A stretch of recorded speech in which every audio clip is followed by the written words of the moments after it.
Buenas tardes al presidente de la República, jerarcas, ciudadanos y medios de comunicación que nos acompañan en esta conferencia de prensa. Buenas tardes, presidente.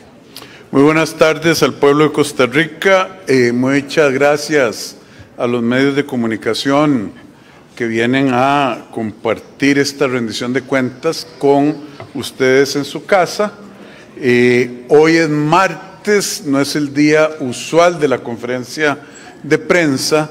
Sin embargo, yo mañana salgo de gira para la zona de Punta Arenas y el Golfo de Nicoya y ya ha pasado bastante tiempo desde que nos rendimos cuentas y hay una serie de temas que a mí me parece muy importante que usted, compatriota, conozca y sepa qué es lo que está pasando y qué es lo que estamos haciendo.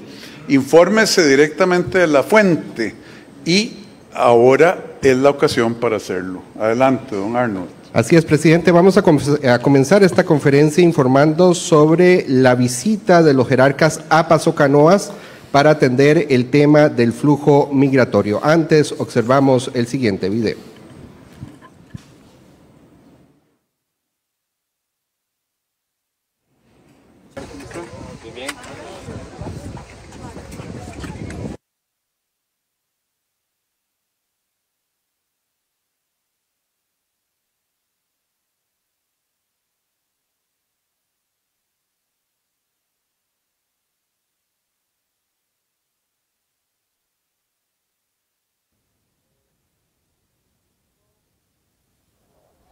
Muchas gracias, señor presidente. Justo nos encontramos aquí en la comunidad de Paso Canoas, en la escuela de Paso Canoas, terminando una reunión con la comunidad y dándole seguimiento a los acuerdos que se generaron.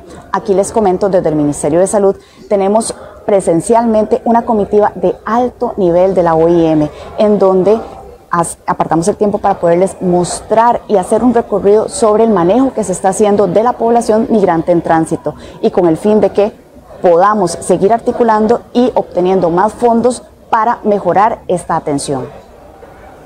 Importante destacar que también tuvimos una visita con nuestros homólogos panameños, visitando y entendiendo cuál es el fenómeno migratorio en el tapón del Darién, fenómeno que impacta en nuestra frontera y que en la medida en que mejor lo conozcamos, lo entendamos, mejores medidas aplicamos para su contención. De hecho, estamos implementando un sistema de control punto a punto en donde las autoridades panameñas refieren las personas bajo listados que han sido revisados a nivel de Interpol y otras bases de datos de seguridad, cruzan la frontera costarricense y se da un intercambio a nivel de autobuses en un punto cerrado y eso va a permitir el paso franco en dirección al norte.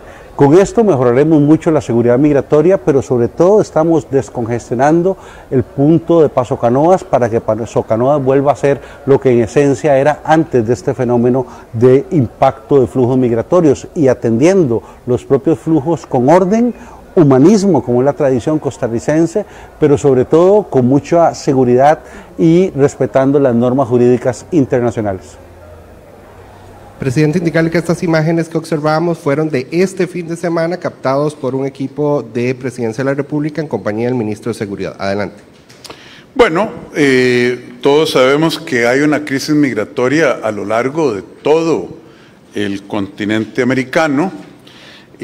Nosotros somos un país de paso de migrantes, fundamentalmente, gente que viene que pasa por Costa Rica, tratando de fundamentalmente llegar a los Estados Unidos. Es gente venezolana, ecuatoriana, china, colombiana. Últimamente hemos determinado individuos y personas de Haití, Yemen y hasta de Bangladesh. Yo he instruido a los jerarcas involucrados que ya esta situación amerita declarar una emergencia nacional que se vive en el país debido a la cantidad de personas que están pasando por nuestro territorio. También he instruido al Ministerio de Seguridad Pública a tener una mano firme con aquellas pocas personas que piensen que la gentileza, la amabilidad, el corazón generoso de los costarricenses se puede confundir con debilidad. Tenemos a 25, 27 personas que se comportaron mal detenidas. También ordené a la Dirección General de Migración y Extranjería que empiece el proceso de deportación de las personas que hicieron disturbios hacia Venezuela o el país de origen. Entonces, si alguien cruzó el tapón de Darién, que no es fácil, se los garantizo, llegó a Costa Rica y se portó mal, faltándole respeto a nuestras autoridades, haciendo disturbios, el mensaje es: va de vuelta a su país de origen, porque aquí no se lo vamos a tolerar. Empiecen a meditar quienes estén pensando venir a Costa Rica. Hemos estado visitando el tapón de Darién. El viceministro Manuel Jiménez Steller acompañó al ministro Mario Zamora al Centro de Atención Migratoria a la salida de la selva de El Darién. Nada más les digo, costarricenses, 386,000 personas han cruzado por ahí. Estamos recabando la información biométrica, estamos haciendo, como dijeron en el video, lo posible para asegurarnos que quienes quieran pasar en paz ya no van a andar por Paso Canoas, van a ir a un centro específico donde van a transbordar en buses directo para el norte para que sigan su camino y que Dios los acompañe y no le causen problemas al bienestar de los pueblos fronterizos, incluyendo Paso Canoas. El fin de semana hubo un acuerdo, una reunión con los pobladores de la zona, y tal vez le dejo al señor viceministro y al presidente ejecutivo de la CNE que nos digan qué va a ser la declaratoria de emergencia, porque es una emergencia que estamos haciendo con esos pueblos, y que le den la información, les damos cuentas de que este no es un tema que estamos viendo para volver a ver al otro lado. Adelante, colegas, por favor. Muchas gracias, señor presidente. Muy buenas tardes a todas y todos. Como lo ha señalado el presidente. Listo. Muchas gracias, señor presidente. Buenas tardes a todas y todos. Efectivamente, durante el fin de semana visitamos Paso Canoas. 15 días antes se había hecho una visita similar tanto a Paso Canoas como a Peñas Blancas y a Tablillas para tratar de determinar la condición del flujo migratorio, que debe ser un flujo ordenado. Básicamente ese es el objetivo. En lo que ha señalado el presidente de rendir cuentas, voy a tratar de plantearlo de manera muy sencilla. La cantidad de personas que llegan sobrepasa la capacidad institucional para atenderlas, ¿verdad? O sea, no hay una comunidad. Piensen ustedes que estamos hablando que en lo que va de septiembre, más de 60,000 personas han cruzado por Paso Canoas. Y en Paso Canoas viven menos de 20,000 personas. O sea, es un impacto 3 veces mayor al que la gente tiene ahí. Por lo tanto, todo lo que esto genera en términos de demanda de servicios, de generación de residuos, de condición de movilidad, genera una presión enorme sobre la comunidad, y esa comunidad nos ha demandado soluciones y atención de problemas, que lo hemos hecho con la presencia de la señora vicepresidenta y ministra de Salud, del ministro de Seguridad y los equipos técnicos para atender las distintas demandas conforme se han ido presentando y conforme la capacidad que el Estado tiene en sus instituciones para poder atenderlo. Y es justamente esto, señor presidente y personas que nos escuchan, lo que genera la urgencia de poder tener una declaratoria de emergencia, porque es que estamos sobrepasados en la posibilidad de atender de manera ordinaria lo que esas instituciones podrían atender. O sea, solo la cantidad de desechos que se acumulan no le permite ni siquiera a la Municipalidad de Corredores poder atender de manera diaria la basura que ahí se genera, por señalar solo un ejemplo. Ni qué decir en materia sanitaria, ni qué decir en otros ámbitos. El problema del agua potable, por ejemplo. Entonces, la importancia de contar con recursos y con procedimientos extraordinarios para poder atender una emergencia, no solo de carácter humanitario, sino que no golpee en exceso a las poblaciones de esas zonas. Creo que don Alejandro puede explicar mejor, presidente, el tema del decreto. Adelante, don Alejandro, por favor. Muchas gracias, muy buenas tardes. Es tal cual don Jorge lo acaba de mencionar. La declaratoria de emergencia permitirá darle recursos, fortalecer la capacidad operativa que van a tener las instituciones para solventar estos dos frentes. Uno, la protección de la seguridad de las personas que ya viven en la frontera sur y norte, y también el tema de poderle garantizar a los migrantes lo que corresponde para un tránsito seguro también. Eso sería, señor presidente. Muy bien. Quiero reiterar, los felicito, colegas. La declaratoria, ¿para cuándo cree que la podamos firmar, don Alejandro? Porque estamos con la parte técnica. Sí, la Junta Directiva de la CNE el día de hoy sesionará para hacer la recomendación al Poder Ejecutivo. Ya tenemos toda la justificación técnica. Agradezco a las instituciones, INAMU, PAN y Ministerio de Salud, Caja y todas las que participaron por la justificación técnica. Hoy a las 5 de la tarde tendremos la sesión ordinaria y haremos la recomendación al Ejecutivo. Sí, señor. Muy bien, los felicito por la velocidad que han hecho esto. Es una situación de emergencia. Habíamos querido ser apegados a la ley, pero encontramos los elementos técnicos para poder movilizar los recursos de acuerdo a un decreto de emergencia, así es que vamos para adelante. Nada más quiero reiterarle a la prensa internacional, a la prensa nacional, a los costarricenses, pero sobre todo a quienes están pensando pasar por Costa Rica, les reitero lo que les acabo de decir. Este es un pueblo generoso. No confundan esa generosidad con debilidad. Ya están los procesos de deportación iniciados y van de vuelta. Y si quieren jugar ping-pong con nosotros, nosotros vamos a tener paciencia. Quien venga aquí va a respetar nuestras leyes y a nuestra policía y a los pueblos por los cuales van a transitar. Muchas gracias. Hablaremos ahora sobre la apertura de una planta de Johnson & Johnson y la creación de 3.000 empleos. El señor Manuel Tovar, ministro de Comercio Exterior, la señora Carolina Sánchez de Procomer y el presidente de la República nos explican. ¿Empiezo yo? ¿No hay video? No, señor. No, pero hay una gran noticia, costarricenses. Primero, mi bienvenida a don Manuel Tovar y a Carolina Sánchez, funcionaria de Procomer, señor ministro. Mire, Johnson & Johnson es una de las empresas más grandes del mundo en el área en la que ellos trabajan, que incluye dispositivos médicos. Johnson & Johnson anunció ayer, ministro, la inversión más importante de Johnson & Johnson en su historia, y créanme que es una empresa de larguísima data, la inversión más grande que ha hecho fuera de los Estados Unidos.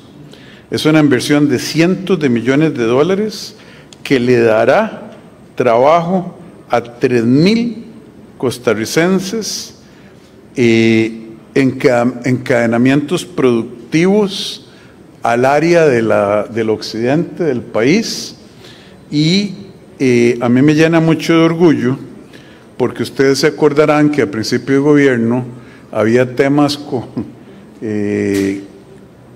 permisos para construir zona franca con respecto a el acceso de esa zona franca a unas rutas nacionales y agua, etcétera. Y ese fue el primer paso para que esta empresa decidiera venir a Costa Rica cuando rompimos esos cuellos de botella. Luego Procomer le ha estado dando seguimiento y, señor ministro, los felicito. Cuéntele al pueblo de Costa Rica la magnitud de este éxito, que viene de muchos éxitos que hemos ido anunciando últimamente. Adelante. Así es, señor presidente, costarricenses. Es una noticia que nos despertó ayer lunes con mucho regocijo, que confirma el buen momento de la economía costarricense, la confianza que genera Costa Rica en el capital extranjero que nos busca para invertir, para emplear costarricenses, nuestra enorme fuerza laboral que tanto talento tiene, y esta inversión, como bien ha dicho el señor presidente, es una inversión muy relevante por varias razones, no solamente por el monto de la inversión, que estamos hablando de aproximadamente 600 millones de dólares, sino que van a emplear aproximadamente poco más de 3.000 personas, 3.000 costarricenses en empleos directos. A eso hay que multiplicar, ¿verdad?, los empleos indirectos que se puedan generar por los encadenamientos en esta región. Es una inversión que va a caer también en la región de Occidente, que es calificada como fuera de la gran área metropolitana, y puede también generar oportunidades de empleo a circunscripciones vecinas como San Ramón, como Palmares, Naranjo, Poás y otras tantas. Así que es una muy buena noticia que confirma nuevamente que el gobierno, que la propuesta de valor de Costa Rica cada vez es más atractiva. Cuando nuestros competidores más inmediatos se debaten en temas que nosotros ya hemos superado hace muchas décadas, pues nosotros reafirmamos y potenciamos esa propuesta de país. Así que bueno, señora Carolina Sánchez, nuestra directora de Manufactura Avanzada en Procomer, quizás usted se puede referir un poquito más al perfil de esta empresa, por favor.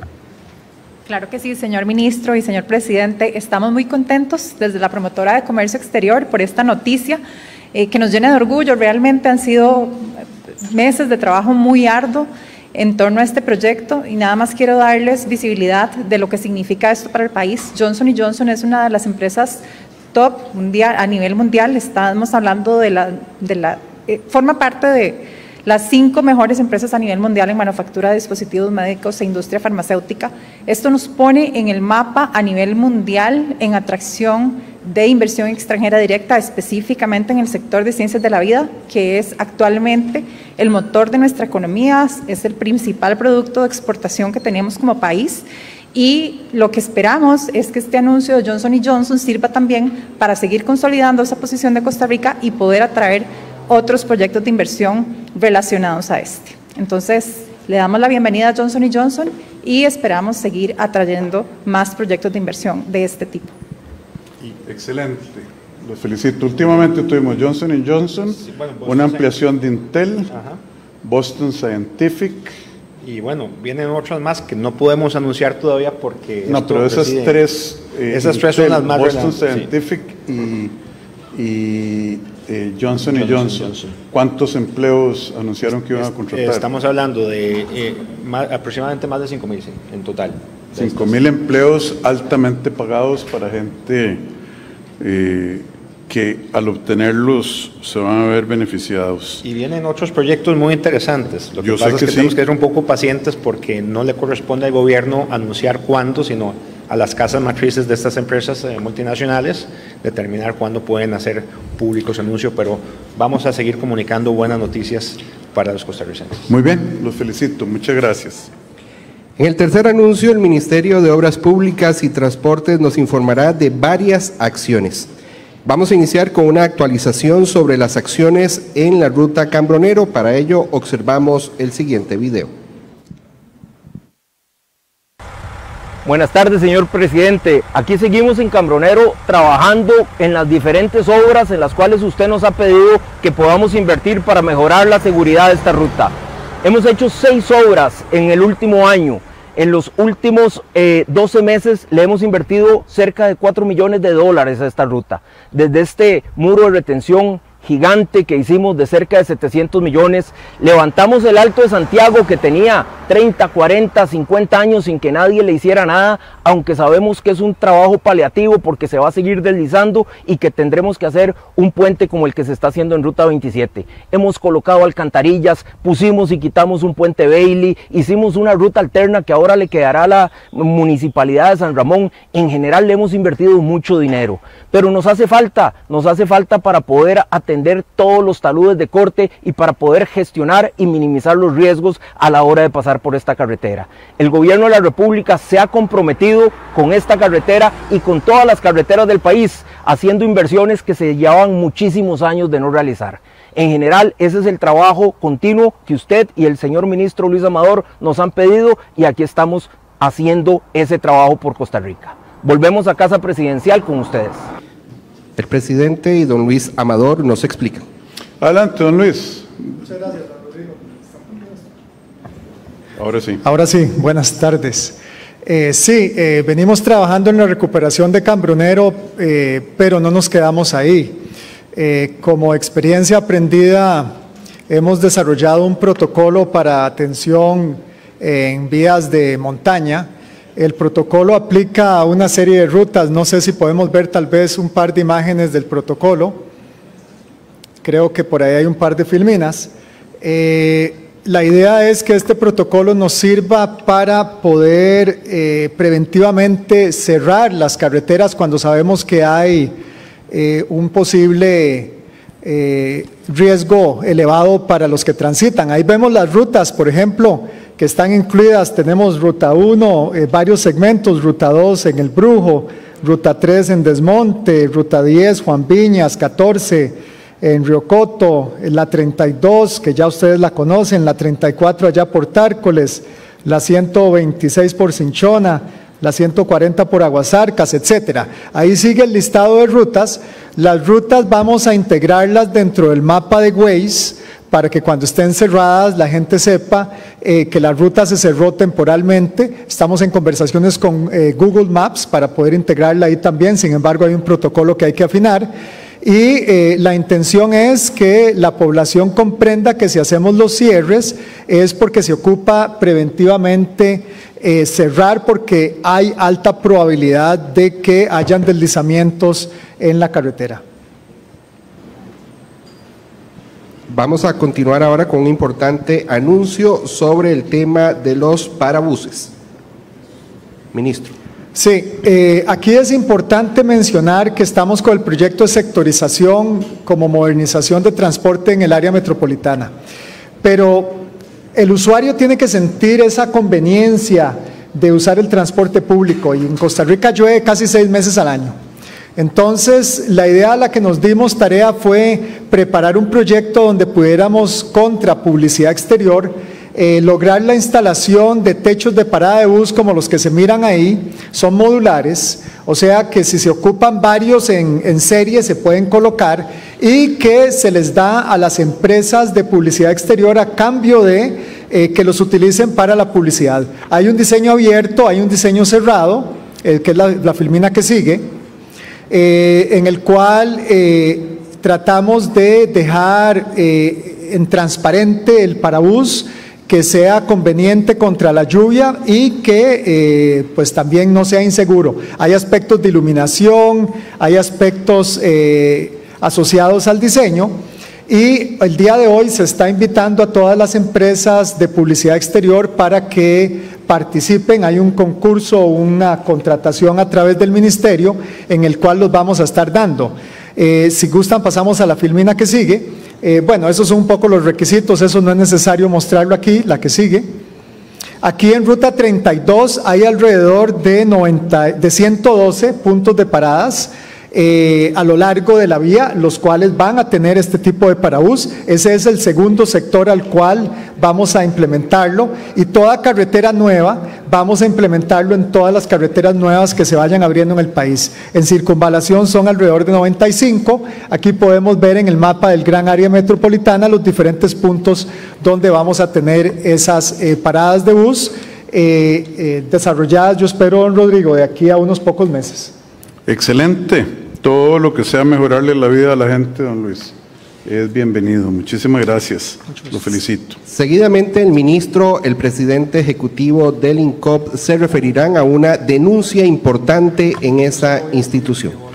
Vean, bienvenido a don Braulio Venegas. Él es el presidente ejecutivo del INCOP. Nosotros seguimos haciendo denuncias penales y seguiremos en todos los casos de corrupción que nos encontremos.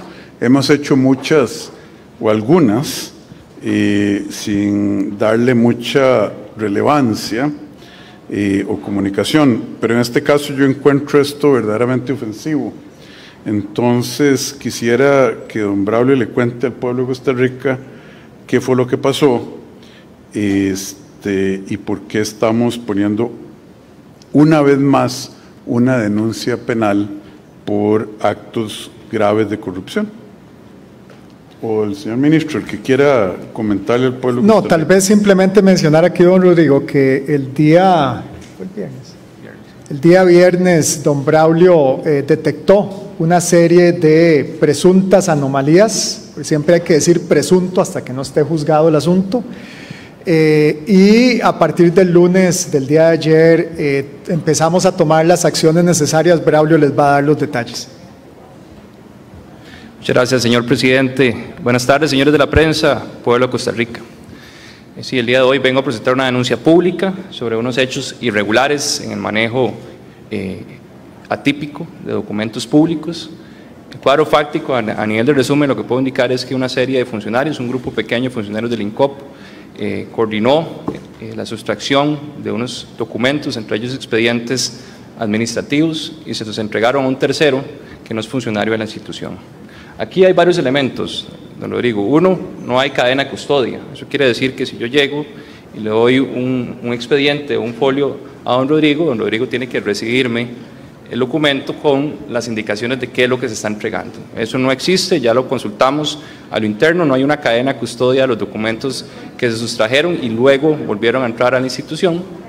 Segundo, la persona que se llevó los documentos no estaba autorizado para esto, es una persona que tiene un contrato externo con la presidencia ejecutiva y solamente la presidencia ejecutiva puede autorizar a que emita actos o realice asesorías jurídicas. El día de hoy, Rodrigo, le solicité la resolución contractual a esta persona y estoy a la espera de la firma de esa rescisión contractual. Como tercer aspecto... Sí, lo está echando. Sí, señor. Ok, en plata blanca lo echó. Gracias. Sí, como tercer aspecto, estamos canalizando quién fue la persona que autorizó la sustracción de estos expedientes, dado que no existe un acuerdo de junta directiva ni una autorización de junta directiva y mucho menos de esta presidencia ejecutiva de extraer expedientes y documentos públicos. Y esto pues tiene una serie de implicaciones, no solamente el hecho de extraer los documentos, sino que no sabemos si se modificaron los expedientes, si se sustrajeron documentos o si simplemente se perdieron algunos documentos de los expedientes administrativos. Y eso tiene un impacto directo no solamente en la administración pública, sino en funcionarios públicos. ¿Por qué? Porque se afecta también a compañeros de la institución que estaban en procedimientos y nombramientos para crecer en la jerarquía institucional y que se están tratando de buscar que los plazos prescriban para no poder nombrar a los compañeros que están en esto. Entonces, don Rodrigo, esto es sumamente grave. Yo fui testigo de la situación, lo cual me genera muchísima preocupación del accionar sin una autorización previa de algunos funcionarios y por ende estamos convocando el día de mañana a Junta Directiva a nivel extraordinario para presentar la relación de hechos y solicitarle a la Junta Directiva que ordene un órgano director y que se determinen las posibles responsabilidades de los funcionarios involucrados en estos hechos. Bueno, un llamado público a la Junta Directiva del INCOP, que actúen como patriotas. Don Braulio, usted es el presidente ejecutivo, siga poniendo presión y no afloje. Es verdaderamente preocupante, pero no tengo que seguir comentando al respecto de qué tanto se nos han metido los filibusteros, pero la batalla sigue. Muchas gracias, don Braulio. Adelante. Todo gusto, En el cuarto anuncio vamos a rendir cuentas del avance de la operación Costa Rica Segura Plus con el señor Exlain Sánchez, viceministro de Justicia, y el señor Jeffrey Cerdas, director de la Unidad Especial de Intervención. Observamos el siguiente video. Buenas tardes, señor presidente, costarricenses, igual saludo para todos. En este momento nos encontramos en el Centro de Formación Juvenil Surquí. Le comento, señor presidente, que tenemos una población acá de 59 menores de edad. De esos 59, 11 son mujeres, con sanciones que van entre los 2 y los 12 años, precisamente. Delitos contra la propiedad, contra la vida y otras causas también que se investigan propiamente acá. En este momento, señor presidente, nos encontramos en un módulo que fue recientemente inaugurado y reconstruido, con una óptica policial, con una óptica precisamente para prevenir todos los delitos que se generan intramuro y generarle a la policía una mayor maniobra dentro de esas actuaciones que desde mayo de la fecha estamos realizando. Estamos contentos de esta inauguración, posiciona derechos humanos en esta población que por años ha sido tan olvidada y tan invisible en este radar costarricense. Nos sentimos orgullosos de eso, señor presidente. Termino, señor, y le regreso el pase al compañero de la Unidad Especial de Intervención, allá en San José. Muy buenas tardes y muchas gracias. ¡Fuego en el hoyo! Al tercero, detona. ¡Fuego en el hoyo!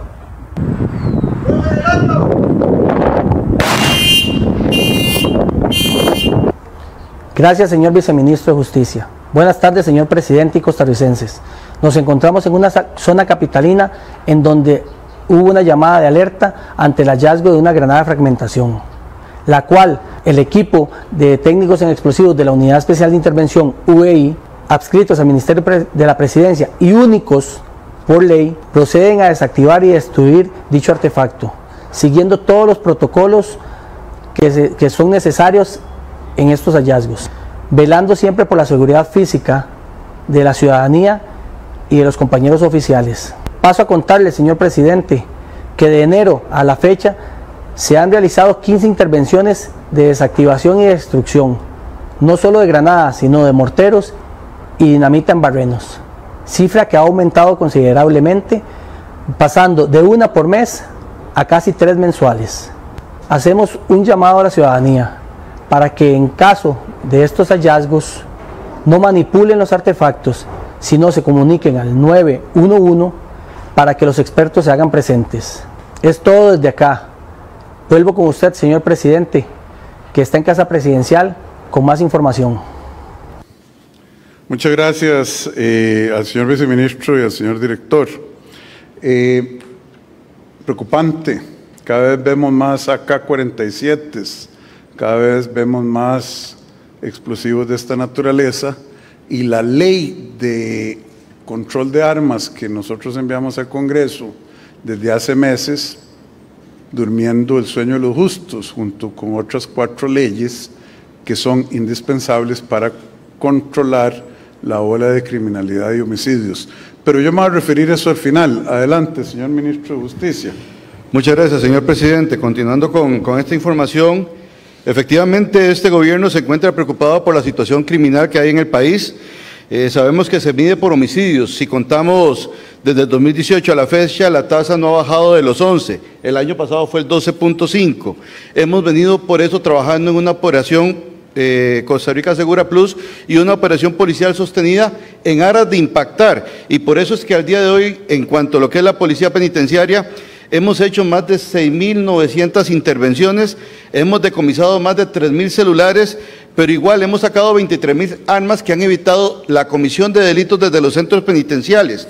Lo que más nos preocupa hoy es que ese trabajo nos ha hecho pasar a las autoridades judiciales 14 policías por intentar introducir droga, concretamente 9 de ellos, pero solamente el Poder Judicial dio medidas cautelares a 3. Quiere decir que repítame eso, por favor. Solamente el Poder Judicial dio medidas pasaron? A 3. ¿A 13 por...? No, 3 de 9 que pasamos, sí, por droga. Okay. Eso quiere decir que al día siguiente tenían que presentarse a laborar como policías, teniendo el sistema jurídico costarricense las medidas para no permitir que sigan trabajando. Por su parte, la Fuerza Pública en esta operación Costa Rica Segura Plus tiene más de 69.540 aprehensiones, 33.000, más de 33.000 tienen que ver con asuntos de narcotráfico. La pregunta es, ¿cuántos de esas quedaron en prisión preventiva? ¿A cuántas de esas se les dictaron medidas cautelares? La actividad criminal la estamos atacando basadas en el análisis. Se han establecido los mapas de calor y hay un monitoreo constante. El problema es que hay un mensaje distorsionado, queriendo hacer ver que es el gobierno el que no hace, cuando el gobierno ha venido presentando las causas a estrados judiciales. También se nos ha hecho o trasladado la culpa del monitoreo electrónico. Qué interesante. Se dice que asignamos menos recursos. No, seguimos con la misma cantidad de equipo. Lo que hicimos fue que mejoramos. Ya no pagamos $12, sino pagamos $6 y por eso es la reducción. Eso tiene que quedar claro. Pero viera qué curioso, don Rodrigo, al día de hoy tenemos 1.842 personas hoy, pero de esas hay 38 organizaciones de crimen organizado que los jueces le han dado monitoreo electrónico para que estén en la calle. Esa es nuestra realidad. De esas, hablamos de 117 que las medidas cautelares es que estén en la calle líderes de bandas de crimen organizado. En resumen, sobre los homicidios, del 2018 a la fecha, tenemos 3.616 causas de homicidios.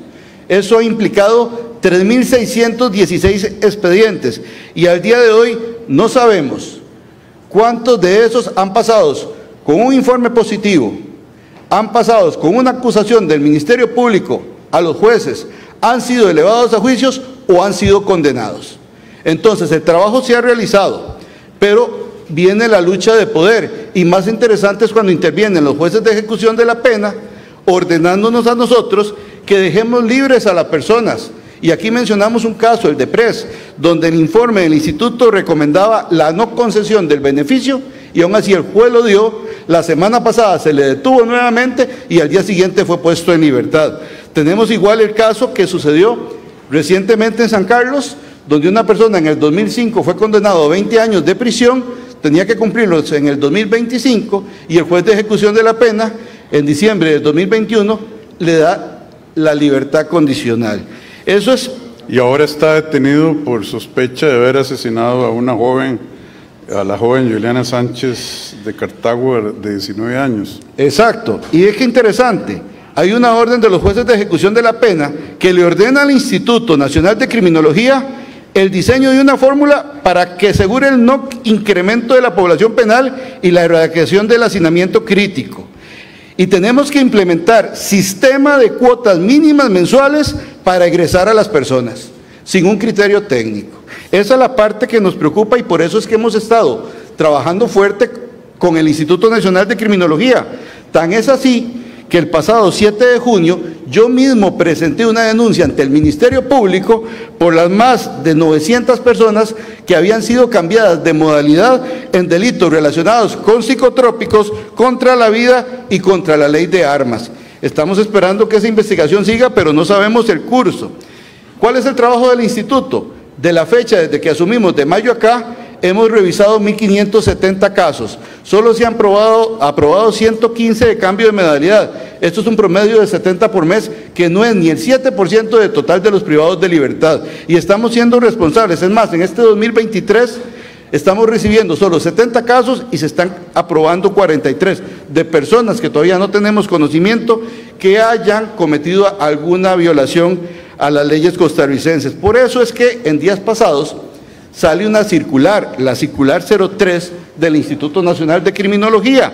Esto lo que viene es a regular en qué casos se pueden dejar o cambiar de modalidad y no a la libre como estaba antes. Y estamos diciendo que no van a cambiarse ni por homicidios, ni por tráfico de drogas, ni por genocidio, ni por extracción ilícita de órganos, tejidos humanos, legitimación de capitales, terrorismo, homicidios, delitos que impliquen violencia sexual, delitos contra personas menores de edad o que atenten contra la vida de todas. Lo regulamos. No queremos que esas personas salgan pese a la orden que hay de liberarlos. Hay proyectos, don Rodrigo, que se han presentado a la Asamblea Legislativa de forma seria por parte de este gobierno. Tenemos la reforma al sistema penitenciario, la extradición de nacionales, la regulación de imposición de medidas cautelares y la respuesta ante la justicia penal juvenil, pero no hemos recibido una respuesta. En conclusión, hoy estamos viviendo la ola de violencia, de crimen organizado que se empezó a gestar desde el 2012, 2013, 2014, donde nadie en los gobiernos anteriores quiso poner el dedo. Esa es la realidad. Mucha información, yo voy a tratar de reducirla un poquito a los puntos más críticos, pero recibamos el reporte del señor viceministro, por favor. Sí, buenas tardes, señor presidente y todos. Además de la operación que se ha establecido y de estos números que tenemos de 69.540 aprehensiones, hemos coordinado con los diferentes cuerpos de policía a nivel nacional la contención en las horas, sitios de homicidios que están ocurriendo y que implica un esfuerzo importante y diferente a lo que se ha venido realizando, con resultados positivos este fin de semana y Igual situación la realizaremos este próximo fin de semana. Muy bien.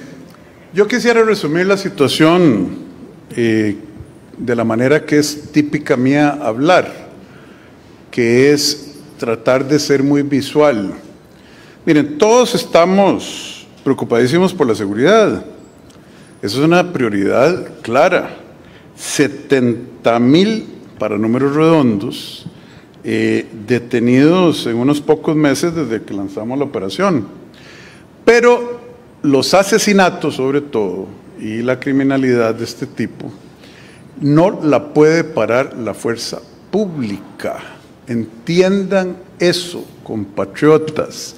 Eso es, y le decía la imagen visual, eso es como parar una cabeza de agua con una malla ciclón. Usted se mete al centro del río, viene la cabeza de agua y dice, yo voy a sostener esta agua con una malla ciclón, esas que ustedes han visto, que tiene huecos. ¿Por qué? Porque para que se controle la criminalidad de esta naturaleza, se ocupan 3 piezas costarricenses. Yo sí lo he dicho, ese banco necesita 3 patas firmes. Una es la policía, que está haciendo su trabajo y arriesgando su vida, detienen 70,000 personas en poquitos meses, decomisan armas, AK-47, ya lo vieron, granadas de guerra. ¿Para qué viene eso a Costa Rica si no es para cosas muy, muy preocupantes? Pero también se ocupan las leyes. Nosotros presentamos, cuando empezamos a hacer esas 70,000 detenciones, 5 proyectos de ley. Les voy a decir uno. Si uno de esos proyectos de ley es para regular las condenas y las medidas de beneficio de ejecución de condena que le puede dar un juez a una persona.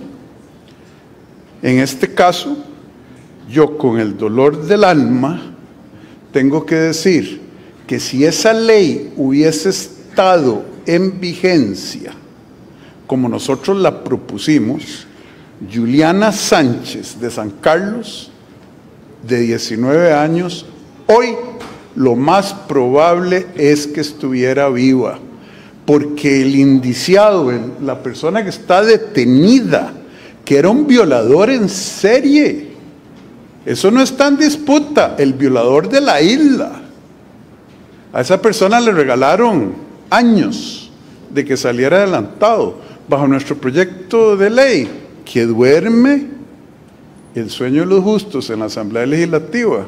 Un individuo violador en serie jamás hubiera salido. O Pres, alias Pres, acusado por los crímenes que hoy muchos se rasgan la ropa, incluyendo diputadas, o una diputada que salió mandando el número terrible de los asesinatos que hay en Costa Rica, con los colores y el logo nuevo del gobierno, diciendo, esto es lo que tiene que celebrar. Y sí, doña Catherine Moreira Brown, me refiero a usted, porque usted en su control político dijo, el presidente va a hablar de mí en la conferencia de prensa. Estoy hablando de usted, diciendo que es el gobierno el irresponsable. Doña Catherine, ¿qué ha hecho usted para avanzar esos proyectos? No han hecho nada en la Asamblea Legislativa. Si esa ley estuviera vigente, ni Pres andaría suelto, que lo soltaron antes de tiempo de cumplir su condena. Comete otro delito, no presentarse a un juicio. Lo rastrea la unidad de intervención especial de la presidencia, lo captura, lo lleva, inmediatamente lo sueltan. Señores, piensen en Juliana y en las Julianas que han muerto, porque o nos obligan a soltar delincuentes bajo, ay, pobrecitos, no tienen las condiciones, pobrecitos, nadie los va a tratar como animales. Pero aquí yo creo que la escogencia del pueblo de Costa Rica es clara.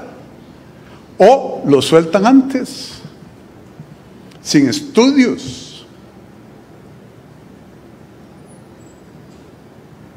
¿Cómo le van a ver la cara a la madre de Juliana? Algunos que no han hecho absolutamente nada. Las armas, yo lo he dicho muchas veces, agarramos a alguien con un AK-47, lo llevamos y la ley no lo guarda. Hay que soltarlo, porque son penas de menos de 2 años, ¿verdad? Entonces, por eso, hay 5 proyectos de ley, doña Catherine, señora diputada, con todo el respeto, le digo, nosotros no podemos parar una cabeza de agua en un río con una malla de ciclón. Esa podría ser parte de la estructura, pero hay que ponerle el cemento y la otra parte para parar esa cabeza de agua, y eso pasa por el Poder Judicial y pasa por la Asamblea Legislativa, y rasgarse las ropas diciendo, es que la Comisión de Asuntos Tales de la señora Presidenta ha estado enferma, yo a doña Gloria la aprecio, pero de ahí, si está enferma ponga a alguien más, pero no hay avance. Pero sí, les encanta atacar políticamente y hacer shows con algo tan terrible como la muerte a manos del crimen organizado de otros jóvenes que están en crimen organizado. Yo no he dicho que vamos a permitir que se maten sin hacer nada, pero no podemos controlar esto si lo que hace la fuerza pública es pararse con esa malla frente a la cabeza del agua, arriesgando la vida, porque hay otras partes del sistema que no están haciendo lo correcto, lo valiente y lo patriótico. Mucho gusto saludarla, señora diputada Catherine Moreira Brown, y a todos los miembros de la comisión correspondiente. Ahí les queda la responsabilidad histórica de actuar contra el crimen de una manera seria y responsable, no demagógica ni politiquera. Muchas gracias. Gracias, señores. En el quinto anuncio vamos a hablar sobre el informe de Manpower que posiciona a Costa Rica con la mayor perspectiva de contratación. Antes, observamos el siguiente video. Recientemente la firma Manpower, que es una firma reconocida internacionalmente, publicó la encuesta de expectativas de empleo para el cuarto trimestre del año en curso. Algunos datos muy relevantes. Número 1, Costa Rica figura como el primer país en donde las empresas han manifestado intenciones positivas para contratar personal. De hecho, Costa Rica figura como el primer país dentro de 41 países. Los sectores con mayor expectativa de contratación son transporte, logística, automotriz, ciencias para la vida, TICs, finanzas, manufactura y otros servicios. Guanacaste, Heredia y Punta Arenas, también Limón, figuran como un primer grupo en donde hay más expectativas, y en un segundo grupo tenemos Alajuela, Cartago y San José. Otro dato relevante es que el 77% de estas empresas encuentran o enfrentan más bien dificultades para encontrar ese talento humano. Algunas de las habilidades que destacan, además de las técnicas, tienen que ver con habilidades transversales o estratégicas, como son trabajo en equipo, pensamiento crítico, capacidad para adaptarse, resolución de problemas, dentro de otros. Por eso es que es muy relevante la estrategia de talento humano que se presentó también recientemente, que es una estrategia que conjuga una serie de instituciones, pero también una serie de recursos con metas y con presupuestos para mejorar el perfil ocupacional de la gente, la empleabilidad, y para que la gente tenga más chance de poder encontrar estas oportunidades de empleo. Nosotros con Brete lo que estamos planteando es que la gente tenga las herramientas para poder justamente vincularse de manera exitosa al mundo del trabajo. Y esto con un enfoque de género, con un enfoque de inclusión social, porque estamos priorizando recursos para mujeres, personas jóvenes, personas con discapacidad y gente en condición de desocupación. Presidente. Muy bien, no tengo nada más que decir. Siguen las buenas noticias. Ustedes oyeron de las contrataciones de 3 empresas de carácter mundial. Oigan estos nombres: Johnson & Johnson, Boston Scientific e Intel, contratando miles de personas. La empresa Manpower, que se dedica a encontrar talento para las empresas, dice: en Costa Rica, de 40 países, es el país número 1 con las mejores perspectivas de contratación. No lo dice Rodrigo Chávez, pero nosotros no solo estamos trabajando para quienes trabajan para otros, también estamos trabajando para quienes trabajan como emprendedores. Pase, señor ministro de Industria, Economía, Comercio y Consumidores, eso se lo añado yo, no está en la ley, para que no salga algún, no sabe el nombre del ministerio, pero tenemos excelentes noticias también para quien trabaja para sí mismo y contrata a otra gente a nivel de pequeñas y medianas empresas. Señor ministro, dele las buenas noticias a los emprendedores. Gracias, señor presidente.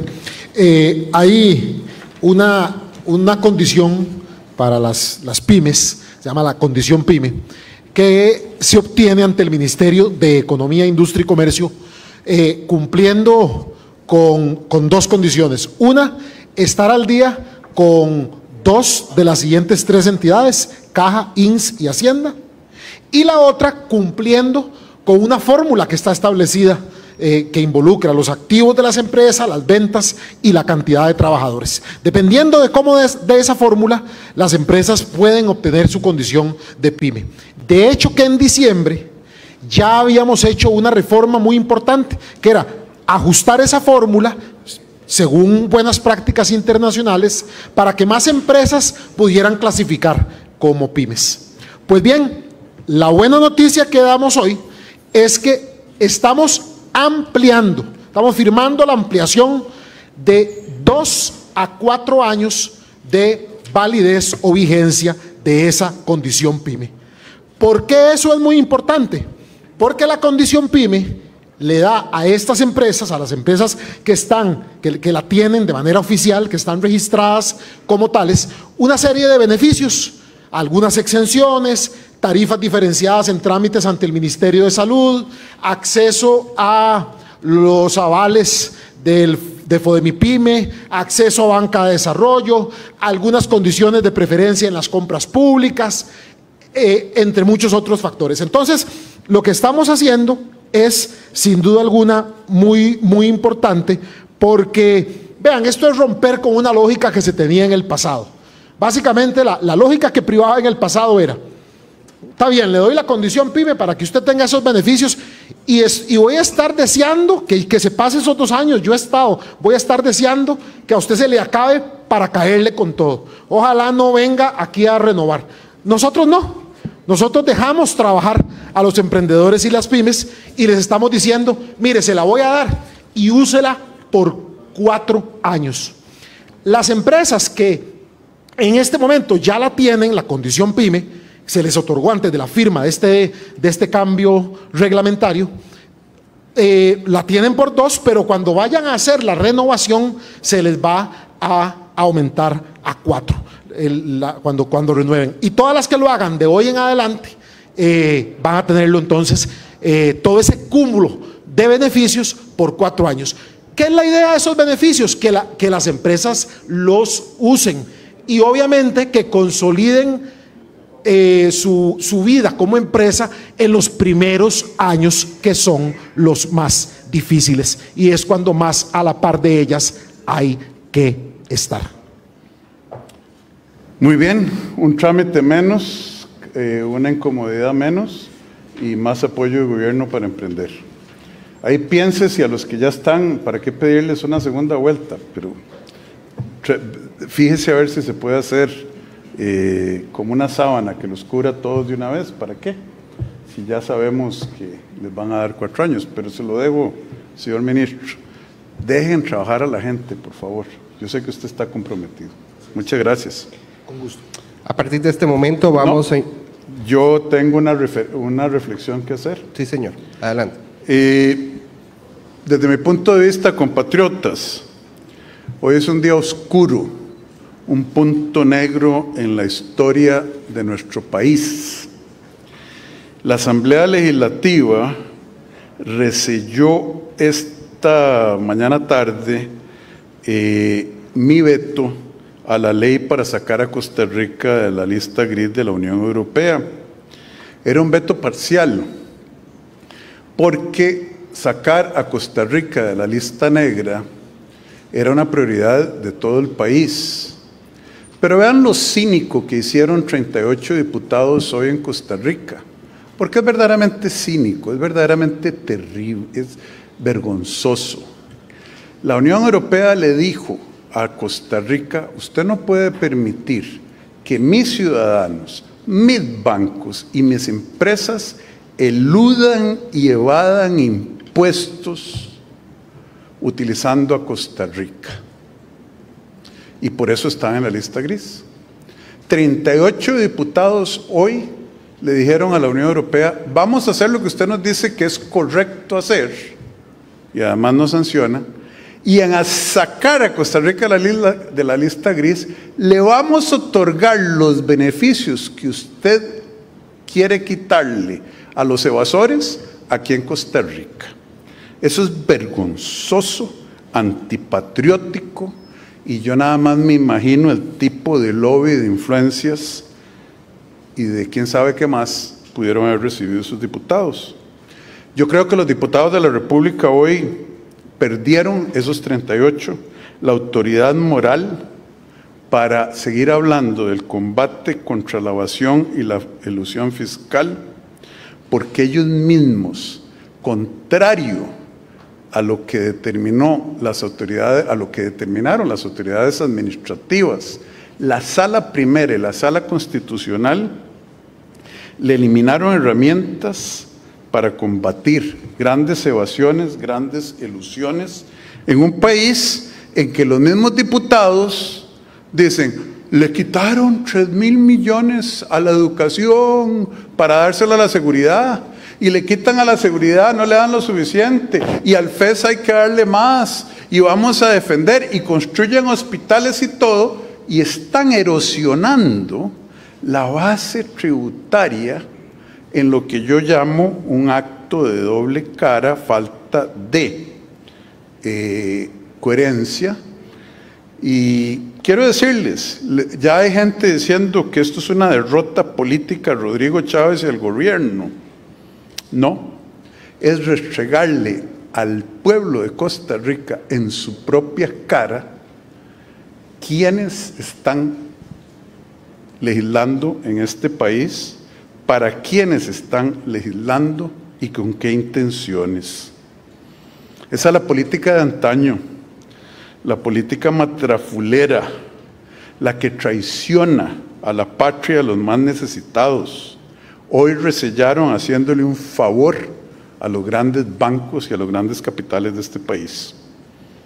Claro que queríamos salir de la lista negra, pero yo con el corazón llorando, sangrando, digo: a mí esto no me toca. Pero vayan a explicarle al pueblo bajo argumentos claros y no con leguleyadas de la seguridad jurídica, el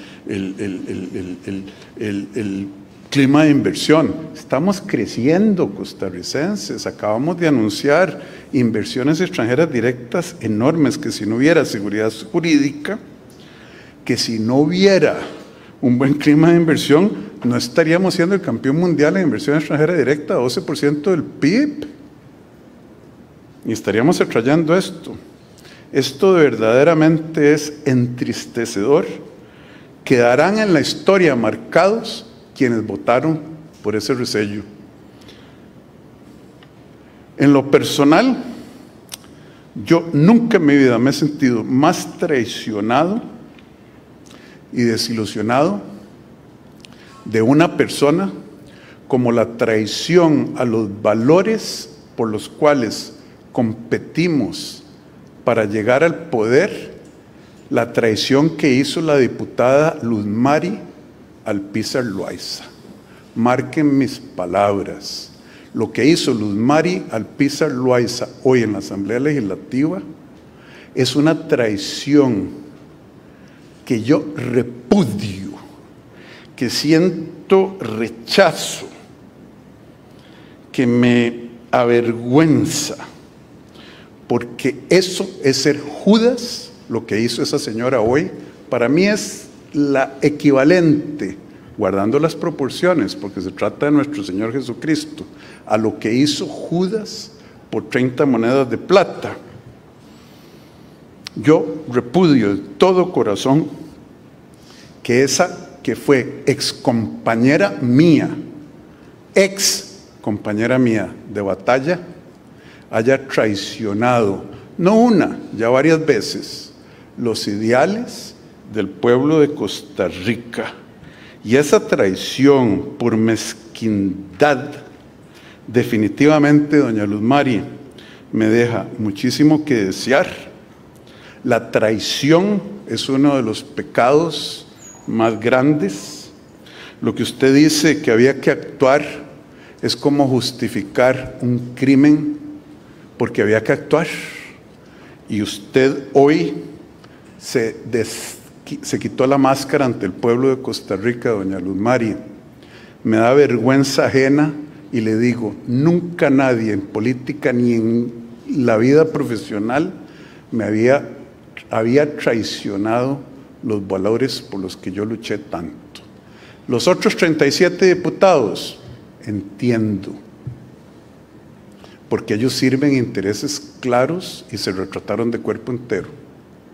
Pero usted, doña Luz Mari, verdaderamente que Dios la perdone y no sé qué pensará el pueblo de Costa Rica. Eso era lo que yo tenía que decir, porque verdaderamente en Costa Rica no se habla claro.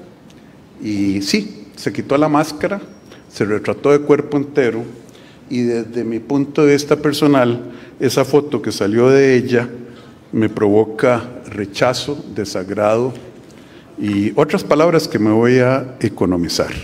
Muchísimas gracias. Ahora sí empezamos con las preguntas. Así es, continuamos en este momento con las consultas de los medios de comunicación, medios nacionales presenciales, con el periodista Richard Molina del Guardián. Buenas tardes, señor presidente. Voy a hacer todo lo puntual que puedo, pero le hago la observación a Arnold que uno tiene que articular una pregunta y a veces es complicado. Tendría que preguntarle al presidente si hoy es martes y así no juega el periodismo. Don Rodrigo, puntualmente, se han presentado 643 denuncias desde el año 2020 cuando fue aprobada la ley de robo de combustibles. Sin embargo, cuando uno consulta las estadísticas en el Poder Judicial, se da cuenta que no hay una articulación detallada para determinar el grado de peligrosidad al cual nos estamos enfrentando. En México, el huachicoleo, como le llaman ellos, es parte del equipaje del narcotráfico, junto con trata de personas, y evidentemente aquí estamos ante un evento que se está presentando, pero que no tiene resultados. De esas denuncias que le hablo, 643, no ha ido ni una sola a juicio. Entonces le pregunto a usted, señor presidente, ¿no es momento también de no solo combatir la criminalidad desde el punto de vista policial con garrote, sino con inteligencia financiera, sino con ese tipo de acciones, don Rodrigo, que le permitan a la gente saber que se está actuando en la raíz, quitándole la plata? Quisiera un comentario sobre el robo de combustibles, que en el país solo le queda Recope y los demás parece que no están haciendo nada. Gracias. Vea, Richard, la separación de poderes en Costa Rica hace que el gobierno de la República no tenga ninguna herramienta más que la denuncia, más que poner guardas. Usted ha visto que don Juan Manuel Quesada, el presidente ejecutivo de Recope, ha hecho más investigaciones internas dentro de las propiedades de Recope, ha pescado gente y ha ido al Poder Judicial con ello. En el momento en que el gobierno otorga la evidencia, el cuadro fáctico, como dijo el presidente ejecutivo del INCOP de manera sofisticada, que es la narrativa, ya el gobierno no tiene competencia ni autoridad. De hecho, yo estaba hablando hoy con el ministro, él está en Bruselas, el ministro de Seguridad Pública, en una reunión importantísima de seguridad internacional. Y hay información muy fuerte de la cabeza que apareció hoy. Pareciera que esto fue orquestado, y no puedo detallar porque violaría la ley por una persona que está fuera con medidas de condición de beneficio carcelario, que lo hemos mencionado. Y yo le digo, señor ministro, pero investiguemos. No, señor. Yo no puedo investigar, señor presidente, porque la ley me caería encima. La policía lo único que puede hacer es actuar en flagrancia apoyar al organismo de investigación judicial. ¿Tenemos un problema enorme en el sistema judicial? Sí, una mora judicial de miles de casos, pensiones alimenticias, cobros judiciales, etcétera. Pero mire, en los grandes casos de estafas y corrupción, Trocha no ha ido. La gente, me acaba de llamar el grupo de personas que alegan haber sido estafadas del caso Aldesa, que las recibo aquí porque el tema va a prescribir. Y yo digo, ahí no hay justicia para Javier Chávez Bolaños, quien ellos alegan es el estafador, porque él no puede limpiar su nombre, ni hay justicia para ellos porque no va a haber sanción en caso de que haya sido el estafador. Yo no estoy diciendo que pasó. Lo que estoy diciendo es que hay una probabilidad enorme de que el caso prescriba y que nunca se sepa qué fue lo que pasó. La Trocha, alguien se quebró un brazo, hay que posponerle un año. Ofelia Tattelbaum todavía no ha sido condenada, eso es una audiencia de 15 minutos. Y puedo seguir. Y los casos de suelte preso, salga, le doy ejecución a criminales que no deberían estar en la sociedad. ¿Y yo qué puedo hacer? Nada. Quisiera, pero violaría la ley costarricense y la separación de poderes. Es que el Poder Judicial no tiene plata. ¿Cómo que no? Los presupuestos del Poder Judicial han crecido a una velocidad sin precedente de ninguna otra institución. Mientras el presupuesto va así, la eficiencia del sistema va así. La mora está aumentando, el número de casos. Entonces, vea, don Richard, es que aquí la gente no habla claro. ¿Qué va a hacer usted con el robo de gasolina? Lo que estamos haciendo. ¿Qué más puedo hacer? Mandárselo al Poder Judicial. ¿Qué está haciendo el Poder Judicial? Vaya, pregúnteles a ellos. Muchas gracias. Su repregunta, en el título personal, ¿le preocupa el robo de combustibles en el país y el incremento que está ocurriendo? Por supuesto, eso es peligroso para los mismos criminales, daña las finanzas públicas, eso le aparece a usted en el precio en la bomba de gasolina, porque Recope tiene que recuperar eso. Por supuesto que me preocupa la corrupción, el robo, la violencia, los asesinatos. Pero la narrativa que están queriendo hacer algunos de que ellos tienen el timón agarrado del barco y le ponen una sábana encima y se pasan gritando, vea qué mal lo lleva el capitán, vea qué mal lo lleva el capitán, cuando ellos son los que lo tienen. Vea con todo respeto el control político que hizo Catherine Moreira Brown y los controles políticos que hacen los miembros de la comisión de ¿cómo se llama?, de crimen organizado, de todas estas cosas, cuando ellos son los que tienen el timón en la mano. Pero yo seguiré hablando, negociando, tendiendo puentes con la gente correcta, a ver qué pasa. Pero sí, yo siento que el país tiene que darse cuenta que se ocupa una transformación muy fuerte de nuestro sistema judicial, de nuestro Poder Judicial. Muchas gracias. Continuamos con Graving Granados de Amelia Rueda. Presidente, ¿qué tal? Muy buenas tardes. Presidente, siguiendo con la materia de seguridad y más allá de las acciones que usted ha venido señalándole al Poder Judicial y a la Asamblea Legislativa, ¿cuál es la responsabilidad que tiene el Poder Ejecutivo? ¿En qué se está fallando o en qué acciones que están en la mano por parte de las autoridades no se han podido ejecutar por las razones que sean, pero me gustaría saber qué acciones del Poder Ejecutivo no se están haciendo hoy en día y por qué? ¿Qué no estamos haciendo? Mire, pase, don Eric, que le conteste el viceministro primero y yo después le voy a dar una reflexión.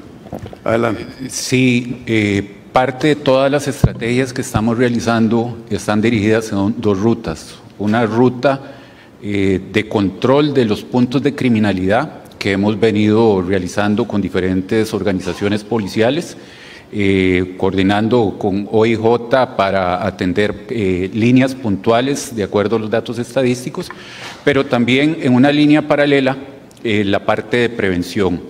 Tenemos un programa que se llama Sembremos Seguridad, que estamos integrando con programas sociales de otras instituciones del Ejecutivo, porque debemos cortar el flujo de crecimiento del crimen organizado. Lo que estamos teniendo son personas jóvenes fallecidas que son parte del enriquecimiento de las estructuras criminales, y esto definitivamente no se logra parar en un mes, ni en 2 meses, ni en 3 meses, cuando se están nutriendo de nuestros jóvenes. Y la única forma es a través de cortar el flujo donde ellos se alimentan, ponen a un vendedor, matan a 3 vendedores, contratan a otros 4 y sucesivamente. Esa es la estrategia que nosotros estamos realizando. Don Gravin, uno no puede probar un negativo en derecho, ¿eh? Y para que la gente entienda qué es eso, yo no le puedo obligar a usted, demuéstrame que nunca ha matado a nadie en su vida.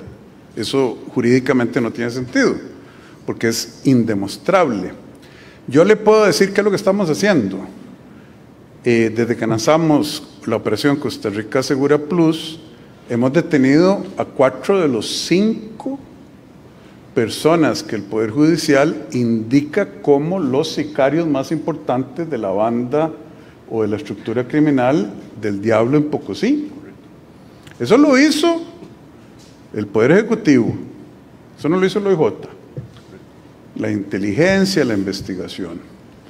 Hemos decomisado miles de armas, reportamos todas las semanas, hemos detenido 70,000 personas. Que habrá algún policía o que de vez en cuando haga lo incorrecto. Sí, creo que sí, son 16,000. Lamentablemente. Pero como en balance, la fuerza pública está haciendo lo que puede. ¿Quién cerró Moín al narcotráfico? Ayer recibí las credenciales del embajador de Bélgica. Vaya, pregúntele qué están pensando en los puertos de Amberes y en el vecino Rotterdam, etcétera, de cómo Costa Rica cambió la imagen. Vienen el 13 de octubre, 12 y 13 de octubre, a ver el caso Moín. Y ahora estamos con lo de los escáneres para Puerto Caldera y para las otras fronteras, y hay 20,000 interrupciones, obstrucciones burocráticas. Obviamente estoy exagerando, para que no digan, presidente dice que hay 20,000, hay muchísimas, y hemos ido venciendo, pero ya le dije, este banco no va a tener estabilidad hasta que tenga 3 patas fuertes, y las otras 2 patas es clarísimo que están en condiciones muy precarias. Y a mí me encantaría, ¿por qué no le van a preguntar a los diputados, a doña Gloria Navas, que es la presidenta? Vaya, pregúntele a don Rodrigo Arias, vaya, pregúntele al Poder Judicial, ¿por qué soltaron a Pres? Es que las decisiones de los jueces son absolutamente independientes. Entonces un juez puede, un solo juez. Vea qué interesante. ¿Por qué le dieron medidas cautelares o beneficio a el violador en serie de la isla y lo soltaron años antes? Yo sigo haciendo esas preguntas.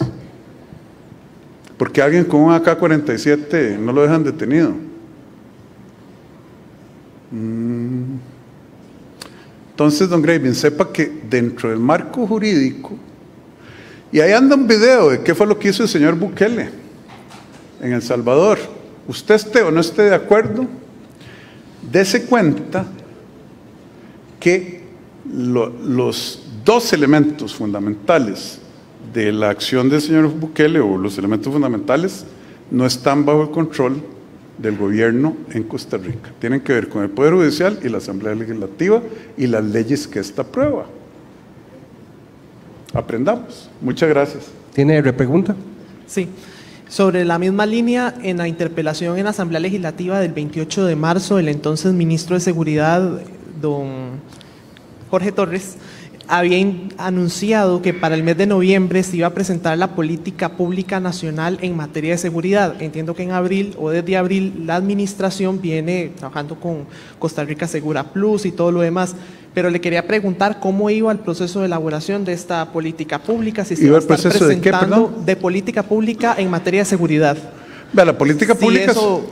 Iba a estar, perdón, nada más rápidamente, si eso va a estar para el mes de noviembre, como lo anunció en su momento el entonces exministro de Seguridad, o para cuándo estaría presentándose.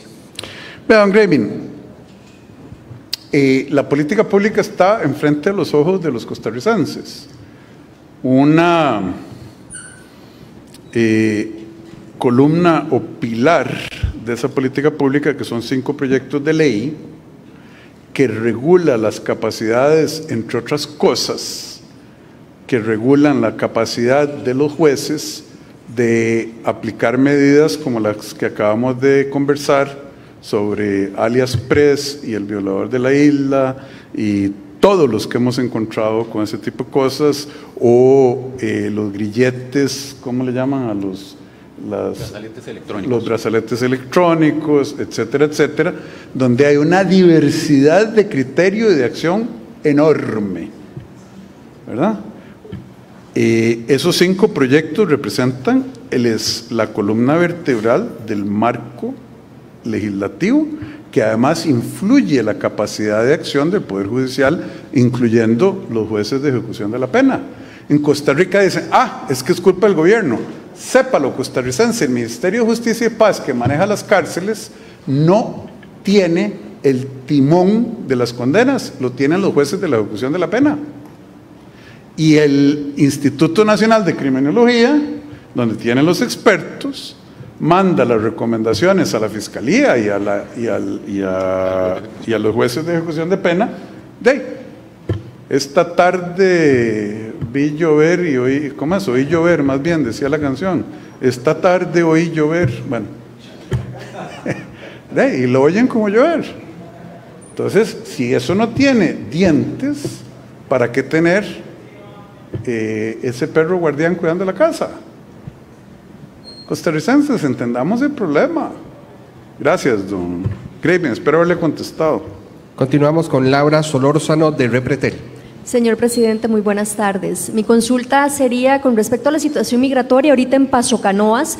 ¿Hay algunas medidas que están tomando desde el área de salud de eso para evitar el ingreso de enfermedades? Porque Panamá está preocupado por el tema de la tuberculosis y otras. Muchas gracias. Adelante, señor vicepresidente y señor viceministro de Salud, tengan la bondad. Efectivamente, se han tomado algunas de las medidas en relación con aumentar el control para poder tener el perfil de las personas que ingresan, tanto en lo que se refiere a sus condiciones de salud, lógicamente migratorias, pero también de seguridad, porque es importante saber quiénes son esas personas. Don Mario podrá detallar ahora más el tema de salud. Efectivamente hubo personas identificadas dentro de ese flujo con condiciones de salud previas, ¿verdad? Eso presenta un desafío enorme para el país en términos de que se les garantiza la atención primaria, esto con el apoyo también de la cooperación internacional y de algunas ONGs. Pero la intención es poder garantizarles la atención mínima necesaria para que puedan recibir un trato digno y puedan continuar con su viaje, y en el caso de aquellas personas que así lo requieran, pues ser valorados por la institucionalidad. Creo que don Mario puede detallarle más. Sí, muchas gracias y muy buenas tardes a todos. Quisiera tal vez referirme a varias líneas que hemos venido trabajando en el tema de la protección en salud a todas las personas migrantes. Por un lado está lo que ya decía el viceministro, la parte de identificación. Tenemos todo un equipo que está conformado tanto por miembros de la institucionalidad como por miembros de organismos internacionales para lo que es la identificación de personas que tienen alguna vulnerabilidad o incluso algún padecimiento que requiere ser derivado al Centro de Atención Temporal de Migrantes que tenemos, ¿verdad?, en la zona sur, y eso nos ha permitido no solo identificar esas poblaciones, sino darles un tratamiento oportuno y en los casos en que requieren de algún aislamiento, que estas personas también puedan tener este aislamiento. Aparte de eso, hemos estado haciendo también tareas de identificación en sitios cercanos donde hemos visto que hay algún brote de alguna enfermedad infecciosa, para poder no solo circunscribirlo, ¿verdad?, sino que estas personas también reciban la atención que requieren. Y en este caso, tanto para migrantes como para personas de la comunidad. Continuamos con Oscar Mantilla, de Causa y Efecto. Buenas tardes, señor presidente. Quería saber si usted tiene conocimiento de una resolución que se emitió en las Naciones Unidas el 22 de diciembre del año 2022. Justamente ¿2022? Sí. Ok. La Asamblea General de las Naciones Unidas emitió el 30 de diciembre del año 2022 la resolución número 77/244, que tiene que ver justamente con esto de lo que está sucediendo en el país, sobre evasión fiscal, sistemas financieros que hacen, como el caso de los diputados que acaba usted de mencionar. Es interesante para su conocimiento, es contra la lucha contra los flujos financieros ilícitos, que supone un desafío fundamental de desarrollo, observando que los países en desarrollo son particularmente susceptibles a la repercusión negativa de los flujos financieros ilícitos. Quisiera saber si usted tiene algún conocimiento. Ya este es un artículo que lo rescaté de Albino Vargas Barrantes, que hace un llamado a los diputados justamente, que dice por título Crimen Fiscal, Tributación y Naciones Unidas. Bueno, esos flujos ilícitos se refiere al FATCA, que es la Fuerza de Trabajo Task Force, iba a decir, contra el lavado de dinero, etcétera. Lo que hicieron hoy los diputados, como dije, es verdaderamente un día oscuro en la historia de Costa Rica, y yo espero que el pueblo, usted en su casa, no olvide este día, porque no es que nos quieren ver la cara de, ustedes saben qué, es que nos la están viendo y nos lo están restregando en la cara, costarricense. Yo no estoy bravo, lo que estoy es triste. Lo que estoy es deprimido de ver a dónde pudo haber llegado mi patria. Un país donde en la Unión Europea la distribución del ingreso, antes de que el Estado recoja impuestos, gaste en lo que gasta el Estado y haga transferencias, es exactamente la misma que en Costa Rica. Exactamente la misma, punto 47, punto 48 en todos esos países.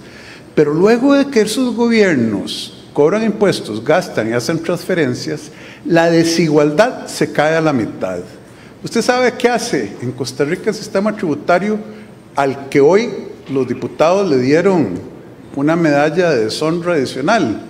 Nada, no cambia la distribución del ingreso. Por eso le digo, es verdaderamente, yo me siento, y vean, y perdimos esto por doña Luz Mari, un voto, hubiéramos ganado. Esa es una traición de esa señora en particular que nunca me olvidaré, la traición al pueblo de Costa Rica de los ideales, no por mí, sino por ella. Entonces, señor periodista, ahí está. Usted mismo lo leyó. Son temas conocidos de todos, pero en Costa Rica los grupos de poder, los banqueros sobre todo, tuvieron más fuerza que el imperativo moral de legislar para el pueblo. Muchas gracias. ¿Tiene repregunta? Justamente, no, es una acotación, porque no, es interesante. Por respeto a los periodistas, queremos que sea... No, déjelo. Es sobre el mismo. Por favor. Justamente los flujos financieros ilícitos reducen el margen fiscal, el cual el gobierno hace necesario, y a la misma vez para el desarrollo y reconocimiento importante cooperar con el plano nacional. Eso era todo. Sí, señor, pero si todo el mundo lo sabe.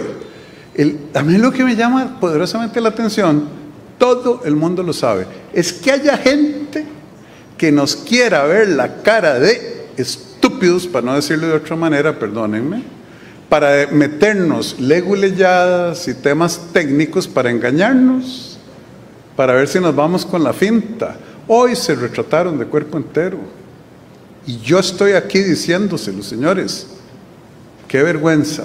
Muchas gracias, señor Mantilla. Marvin Rojas, de la hora de Juanito Mora. Buenas tardes, señor presidente. Don Rodrigo. Buenas tardes. Buenas tardes, don Marvin. Ahora sí. Don Rodrigo, primero, ¿cómo sigue de salud? Esperando que se encuentre mejor. No, ya, gracias. Al pie del cañón. Qué dicha, me alegro. Don Rodrigo, con este tema de los diputados, con el tema de la traición de los María Alpiza, lo que usted define, entre otros diputados que ya han sido... ¿Usted no piensa que no es una traición? ¿Por qué la defino yo? No, por supuesto. Ah, bueno, no es que yo la defino, es que es una traición. Sí, por supuesto. Don Rodrigo, concretamente, este gobierno ya ha tenido 5 resellos por parte de la Asamblea Legislativa en proyectos que por muchos años han estado queditos, proyectos donde muchos años nadie ha hecho nada, pero curiosamente vemos resello tras resello tras resello. Don Rodrigo, ¿cómo gobernar un país con una Asamblea Legislativa que una cierta mayoría pareciera que está más en contra de lo que usted hace que legislar por el pueblo? No, yo no creo que ellos estén en contra de lo que yo hago. Ellos están a favor de los intereses que no son los intereses de la mayoría de la población. Y seguirán resellando y yo seguiré vetando. ¿Por qué? Porque al final del día, este no es mi juego, es el juego de un pueblo que está viendo, que ya se despertó y que tiene memoria. ¿Con qué cara van a ir a pedir apoyo para otras cosas en el futuro? Ahí esos memes van a quedar. Entonces, ellos tienen, ¿cómo es que decía? Habían dicho muy vacilón, usted tiene la razón, pero yo tengo el cañón de política exterior de países imperialistas. Bueno, ellos tienen el cañón, el pueblo tiene la razón, y tienen el cañón de aquí a el 1 de mayo del 2026. Vamos a ver si el pueblo de Costa Rica los deja seguir teniendo el cañón. Yo, como le digo, para mí esto no es nada personal. Yo voy a seguir gobernando, voy a seguir haciendo que la policía sea más eficiente. Vamos a seguir mandando proyectos de ley. Vamos a seguir haciendo llamados al Poder Judicial. Estamos haciendo lo que nosotros tenemos, la galera, etcétera. Pero ahora cuando vengan a pedirnos, diputados, es que necesito el puente tal, la carretera tal, o cuando yo vaya a Punta Arenas, yo tengo ya toda la legitimidad del mundo de decir, vaya, dígale a su diputado que reselló ese veto, que son miles de millones de colones, que pudo haber usado el Estado costarricense para construir el EVAIS, para pagarle a la caja, para arreglar los puentes, para arreglarle la carretera, señora, que está, ¿verdad?, para arreglar las escuelas que están en orden sanitaria. Es que ni siquiera los 700 millones de emergencia inminente, de riesgo inminente, ahí están todavía. Entonces, ¿para quién gobiernan ellos? Ya yo no lo tengo que decir, el pueblo lo vio. Y concretamente, don Rodrigo, ¿qué le...? No, ¿para quién legislan ellos? Yo soy el que gobierno. Ok. Pero gobierno con las manos amarradas atrás, pero igual vamos a seguir peleando en términos de hacer que el gobierno funcione, de limpiarlo y transparentizarlo.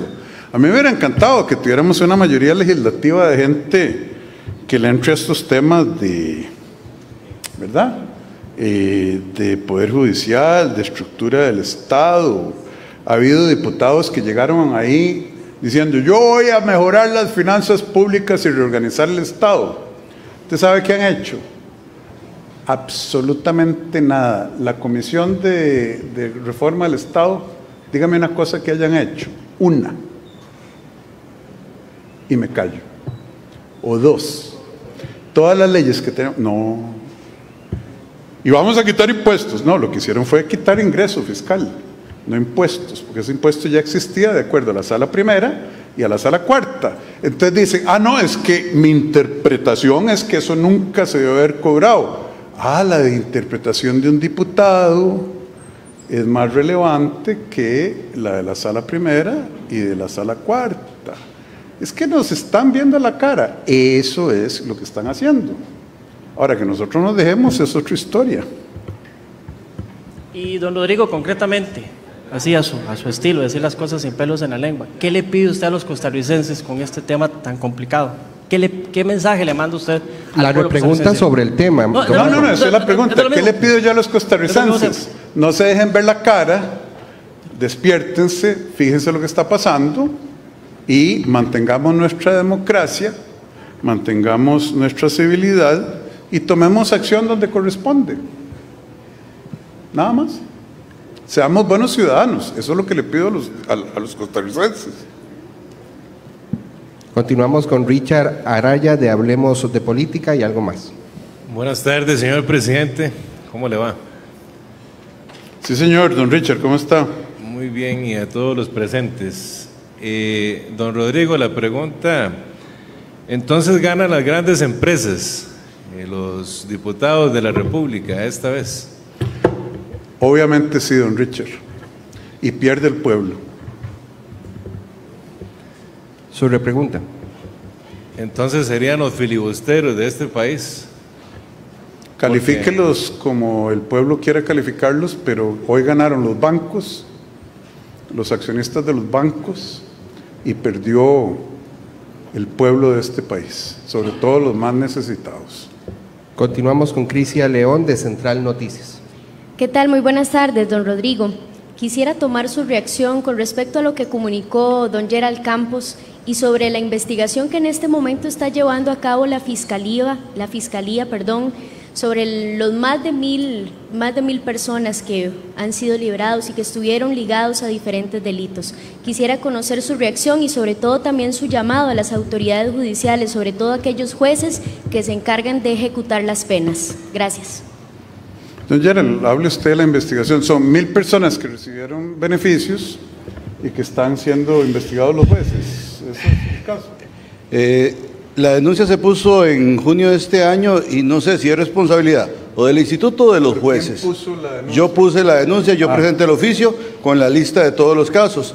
Hace 2 semanas fui al Ministerio Público, me pidieron que ratificara la denuncia, me indicaron cuál era el motivo y yo dije, duda, es gente relacionada con narcotráfico, con delitos violentos, ¿por qué el cambio de medida? A ustedes les toca investigar. Creo que ahorita el que tiene que dar cuentas es la Fiscalía General, cómo lleva el proceso. Muchas gracias.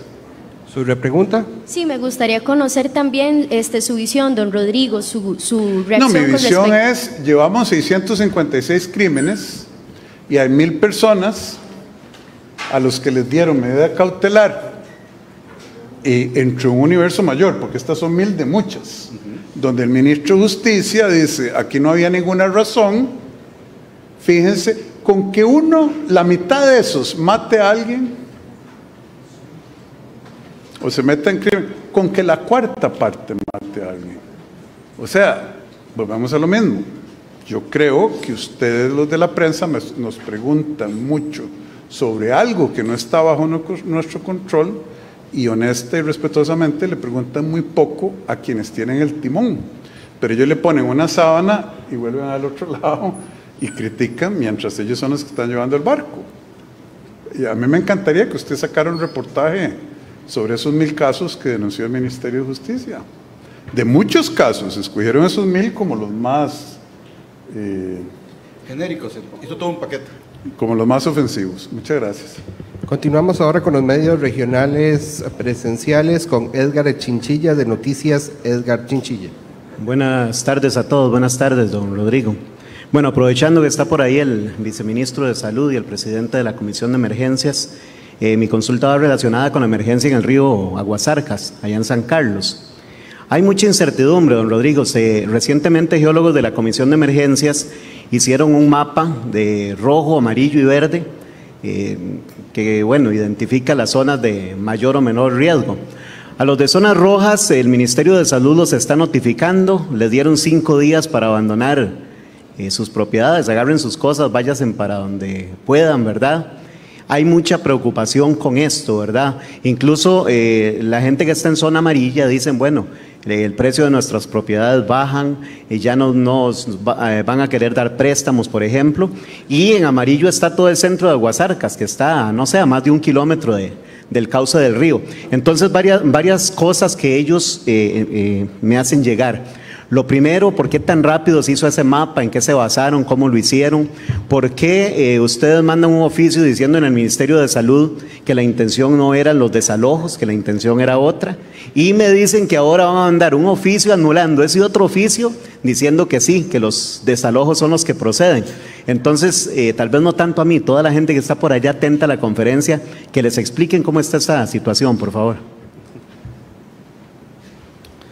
Si me permite, señor presidente, en realidad creo que con todo respeto hace falta un poco de información. Nosotros ya nos reunimos incluso con la comunidad y con la Asociación de Desarrollo, los recibimos en la Comisión Nacional de Emergencias para explicarles realmente la situación. Tuvimos acuerdos mutuos, por ejemplo, el tema de salvaguardar la vida humana como prioridad número 1 y el tema número 2 sobre la evaluación de cuáles son las actividades que son precisamente compatibles con las zonas que se detectaron en rojo. Sobre ese particular también hemos hecho un trabajo con el Comité Municipal de Emergencias y estamos dispuestos a reunirnos con las contrapartes que sean necesarias para explicar lo que significan los alcances de esa zonificación.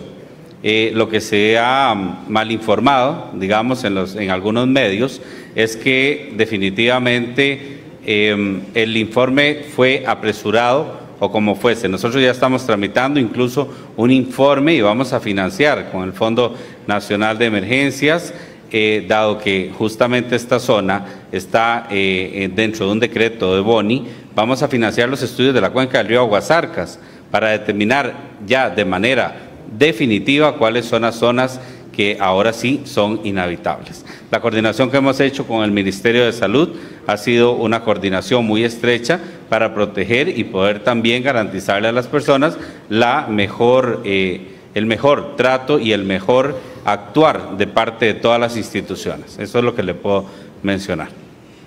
Sí. ¿Tiene repregunta? Sí, bueno, hay 11 personas notificadas que están con las cosas listas para irse. Justamente. No sé si les falta información a ellos porque es lo que conversan con nosotros. Entonces, bueno, esto se mantiene porque incluso hay una moción que presentó el Consejo Municipal de San Carlos a la Alcaldía para que frenen estos desalojos mientras se analiza este tema. Y lo otro, hay posibilidades de ayuda, no solo de los 3 meses que da el IMAS para que se vayan a vivir a algún lado. En caso de que esto se dé, hay posibilidades reales de la gente que no tiene a dónde ir, de darles un lotecito, una vivienda. Eso es un tema que el Comité Municipal de Emergencias está tratando. Recuerde que ahí está el IMAS, ahí está el MIVA dentro del Comité Municipal de Emergencias. Como le repito, acá lo importante, señor presidente, y a todas las personas que nos están viendo, es que llegamos a puntos comunes. Las personas que fueron a la comisión representaban justamente a las fuerzas vivas de la comunidad y llegamos a puntos de acuerdo, siendo el primero que hay que salvaguardar la vida humana y en eso todos coincidimos. Lo demás, pues seguimos en el proceso de trabajo conjunto con ellos. Vamos a continuar ahora con Alan Jara, de Noticias Alan Jara. Buenas tardes, señor presidente, y buenas tardes para toda la audiencia acá y quienes están siguiendo la conferencia. Costa Rica sabe, hablemos un poco más de seguridad, Costa Rica sabe que la seguridad no solamente recae sobre el Poder Ejecutivo, sobre el presidente, recae prácticamente sobre los 3 poderes de la República. Usted hoy, presidente, ha sido muy enfático. Ustedes solo no pueden, eso Costa Rica lo sabe, pero ¿qué sí está en las manos de ustedes? Se ha hablado durante mucho tiempo de la ampliación de los lugares para detenciones provisionales. Específicamente hablamos de prisiones preventivas y personas detenidas por pensiones alimentarias, por ejemplo. ¿Se podría construir más cárceles, por ejemplo? ¿Se piensa en eso? Porque o hacemos más espacios en las cárceles o hay que hacer más espacios en el cementerio. Lamentablemente, Juliana Ureña Quirós, de 19 años, sancarleña, igual que yo, hoy está en la tumba. Ella debería estar siguiendo sus sueños. Sí, señor. Tal vez sí puede ser más amplio. Gracias. Vea, primero de todo, para meter gente a la cárcel y mantenerla en la cárcel, las decisiones del Poder Judicial son las que prevalecen. Para dar la infraestructura carcelaria, nosotros vimos la cárcel de Terrazas, 5.600 millones, ministro, corríjame, hecha estereofón por un gobierno PAC y por una ministra de Justicia que en ese momento, o el Ministerio de Justicia del gobierno anterior, y ese era el presupuesto que había para construir una cárcel nueva. Y hicieron una cosa que no sirve para cárcel. Pero sí estamos trabajando en construir más capacidad carcelaria, pero como le digo, nosotros no podemos más que actuar en flagrancia y cuando hay una orden de detención del Poder Judicial, detener a la persona y entregársela al Poder Judicial. La decisión de internar a alguien o privarlo de libertad y mantenerlo privado de libertad es una decisión exclusiva del Poder Judicial por Constitución. señor Don Lleras, sobre el tema carcelario. No sé si usted quiere hablar más. Vea, el tema carcelario es un tema de preocupación del Ejecutivo. Ya hemos hecho varias reuniones, precisamente algo que no le informaba, señor presidente. Hoy a las 8 de la mañana nos reunimos con representantes mexicanos, viendo modelos, viendo estructuras y haciendo propuestas. Esperamos para la otra semana que nos haga la propuesta. Obviamente hay que buscar el financiamiento, pero es parte. El sistema penitenciario hay que modernizarlo todo, todas nuestras cárceles. Pero ahorita no es un problema. El hecho de que personas no estén en prisión no es un problema del Ejecutivo. Son decisiones que escapan al Ejecutivo. Don Lleras, ¿dónde está Terrazas? La construcción de ese oprobio al sistema penitenciario de Costa Rica. Ok, Terrazas está en lo que conocemos como el Complejo Reforma, que integra 8 centros penitenciarios. Ya lo recibimos, acabamos de hacer un proyecto de ley que se va a presentar a la Asamblea. ¿Por qué? Como lo dije hace ya más lo de un terminaron año. El edificio. Sí, ya está terminado. Okay.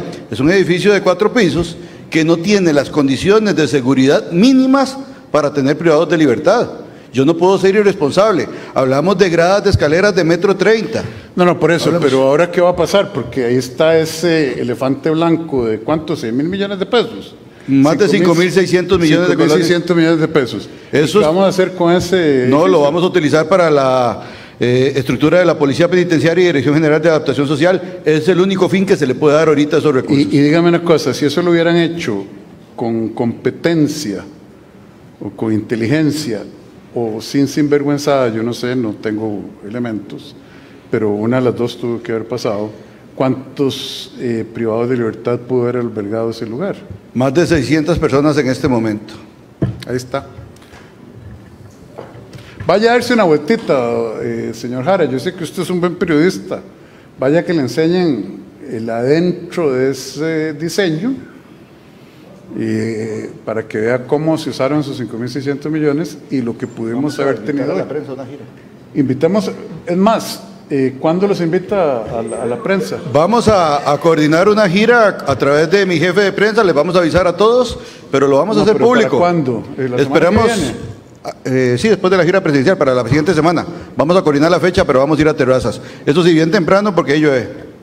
Ok, entonces, yo no sé si los otros medios tradicionales les gustaría irlo a ver, pero yo creo que ustedes tienen una oportunidad única para que el pueblo de Costa Rica vea eso desde adentro. ¿Y lo que pasó ahí? ¿Tiene repregunta, don Alan? Sí, presidente. Y es que en Costa Rica ya todos lo saben, tiene que haber una respuesta inmediata y extrema, inclusive. ¿Qué puede hacer el Ejecutivo? Digo, ¿qué posibilidades tienen ustedes en pleno? Lo que estamos haciendo, buscando el presupuesto para construir más cárceles, para aumentar más centros de... ¿cómo le dicen ahora? Centro integral. Sí, bueno, yo le digo cárceles, yo soy de la vieja guardia. Los CAIs. ¿Ah? CAIs. Los CAIs, etcétera, etcétera. Estamos construyendo, estamos limpiando las cárceles. Usted ha visto la gran cantidad de decomisos que hay. Ya se están yendo los centros de estafa fuera de las fuera de los centros, los CAIs. Hemos logrado bajar la criminalidad dentro del centro penitenciario. La policía acaba, como dijimos hace un rato, detenido a 70.000 personas. Reparamos las radiopatrullas, cocinas, dormitorios de policías, etcétera. Pero volvemos a lo mismo. La Constitución es clarísima y está bien que haya separación de poderes, pero que cada palo aguante su vela. Gracias, don Alan. Finalizamos las consultas antes de concluir su mensaje final, señor presidente. No, nada más decirles, Punta Arenas voy para allá. Vamos a conversar, me da mucho gusto verlos. Nos vemos mañana. Pueblo de Costa Rica, estamos viviendo tiempos interesantes. Despiértense, observen. Y el país tiene un gran futuro. Vamos a sacarlo adelante contra viento y contra marea. Que Dios los bendiga. Nos estamos viendo. Hasta luego. De esta forma finaliza la conferencia de prensa de hoy. Agradecemos a los jerarcas, medios de comunicación y a las personas que nos acompañaron. Buenas tardes.